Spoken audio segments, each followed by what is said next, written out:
JD Pritzker came out swinging last night on MSNBC where he attacked Stephen Miller, said Stephen Miller could very well be arrested for the things that he's doing right now that are illegal. He made fun of Donald Trump's very obvious mental decline that we have shown a million times in this channel. And there was a debate last night in New York City. And I just want to check in on that real fast. Zoran Mamdani versus Andrew Cuomo. Let's see what happened.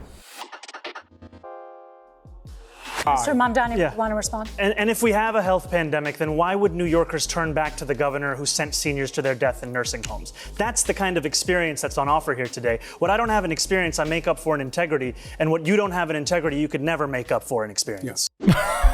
Oh, my God. It's like Mortal Kombat. Finish him. That was deadly. That was deadly. Holy shit. Zoran Mamdani is going to win. He's going to be the first Muslim mayor of New York City. This is very exciting. There's going to be an election in a little less than a month, and we'll see what happens. But Andrew Cuomo, I am grateful to say your political career is pretty much over. You would be lucky to get an ambassadorship from Donald Trump, if you're lucky. You're actually really lucky that no one has pressed charges against you for the things that you've done to New York. But regardless, it's nice to see that we have, look at that, new faces in the Democratic Party. Young blood. He's 33, turning 34. I love it. Now let's get to JD Pritzker. As I said, JD Pritzker said this to Stephen Miller and anyone else who is literally breaking the law right now. I'm telling you, you're probably not going to be watching this if you're in the Trump administration, but on the off chance someone sends it to you, they know that you're there and they watch me. They said the same thing in Knott's Journey. I was just following orders. Doesn't matter. Doesn't matter if you're following orders. If someone tells you to do something that's illegal and you do it, you have free will. And since you have free will, you can also get consequences for the actions that you make. No one makes you make them. Well, here's JD Pritzker saying that a lot better than I ever could, clearly. The people who serve for the president, including all the way down to ICE agents, can be held accountable when there's a change of administration who's willing to hold them accountable when they break the law. Now, Stephen Miller is clearly ordering people to break the law. So, he should know that, it may be 3 years from now that he is held accountable, but make sure, I think it's important for them to know that whatever they do now, it's not like we're going to forget, and it's not like we don't have a record of what they're doing. So that is why I mentioned Stephen Miller. That's why I mentioned other people, Tom Homan and Gregory Bovino, who's the CBP leader on the ground, the one who executed their orders in Los Angeles, which was, they did an awful job in Los Angeles and created all kinds of mayhem on the ground. Now he's doing it in Chicago. And so all these people need to recognize that, you may have immunity because Donald Trump's willing to pardon anybody that's carrying out his unlawful orders, but you're not going to have it under another administration. God, that sounds nice. Doesn't that sound nice? While I was listening to him say that, I was thinking to myself, God, it would really be nice for once in our life for the bad people to face consequences. I feel like I've lived my entire adult life with the worst people among us never really facing consequences. That's why it's such a big deal when someone like Jeffrey Epstein actually not only gets arrested, but is found guilty. It's just so rare that these rich criminals ever face any sort of consequences for the very obvious laws they're breaking. So it sounds nice to me. I kind of cry in Merrick Garland, meaning that we could have done this and handled it in 2021. But Merrick Garland he just really dropped the ball. He dropped the ball. And now we're all suffering the consequences. So yeah, it sounds good.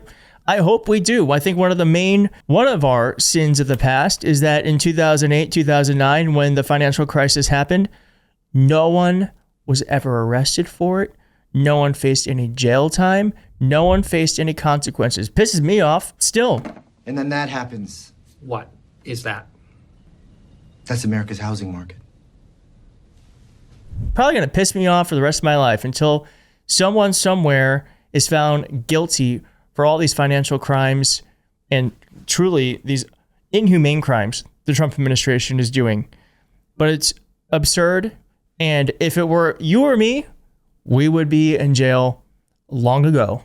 But because they have money and power for some reason, we do have an injustice system. Pisses me off. Now, here's what JD Pritzker said about JD Vance. Works in the Trump administration. One's a state senator.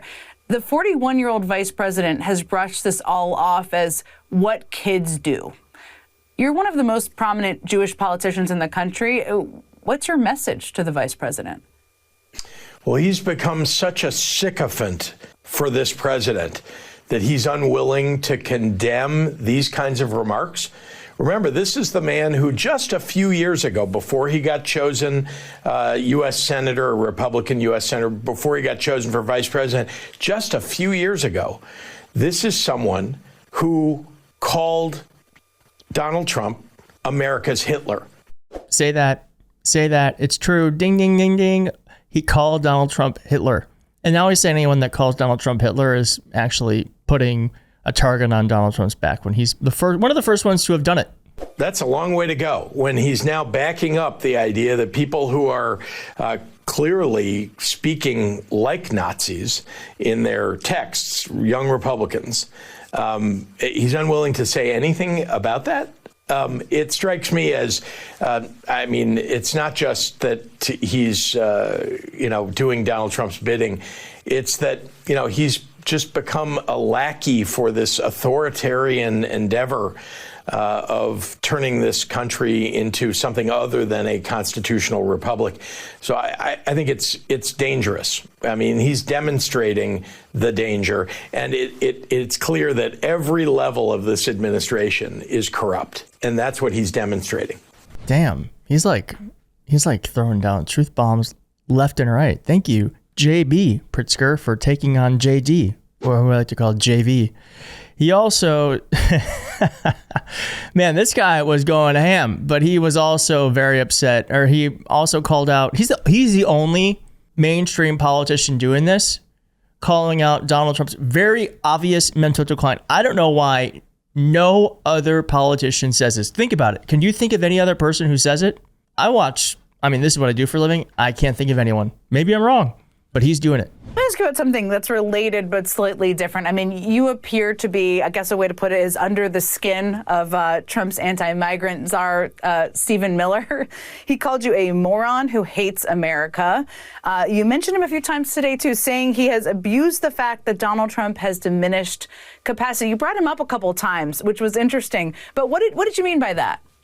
Well, I very plainly, it's clear that Donald Trump has diminished capacity, which I think is sad, that the people around him are not getting him help, and instead they're just taking advantage of him. And that's what Stephen Miller is. You can tell, his rhetoric is so out of bounds. And then we know that he's the one who is advising Kristi Noem at DHS. He's the one who's advising Tom Homan, who's the kind of immigration czar, deportation czar. And of course, he's the spokesperson for this entire endeavor, including about deploying National Guard into cities. So, it seems like a dangerous individual, and he has the power of the presidency because the president isn't reining him in. And so that's why I'm talking about Stephen Miller. Well, I'm glad someone's talking not only about Stephen Miller, but the fact that Donald Trump clearly is diminishing before our eyes. And I guess that is a really interesting point. I'm going to make a Game of Thrones reference, so I hope you get it. But it's like that king who is clearly under some spell and he was being controlled by the people around him. Wow, that's probably so nerdy. First thing that came to mind, but it's true. Donald Trump is clearly a mad king, and Stephen Miller is the real one making these decisions. And as JB Pritzker said, Stephen Miller is going to have to answer them in 3 years, the illegal shit he's doing and everyone under him, because not all of them are going to get pardons. And I'm only going to support a Democrat who says we're going after each and every single one. None of this bullshit where we say, oh, well, we have to, let bygones be bygones. Let's move forward as a country. No, we're not unifying shit. We are getting the criminals out of this country. Well, not out of the country, but we're going to lock each and every criminal up who has ripped off you and me or has broken the law. Period. Okay? I had videos of Donald Trump clearly being demented. You don't need to see it. You've seen it. I've talked too much. I feel like we might have 1 million subscribers right now by the time we see this. I don't know. or not, or it's gonna be close. So hit subscribe, and I'm gonna try to do a live stream if it happens at the right time. If it's 3 in the morning, I don't think I'm gonna do a live stream, but if it happens around any time before, I don't know, 1, maybe I'll do it. So I really went on a tangent here. I'm in a good mood. So we gotta savor these moments when we can. Okay. Bye-bye.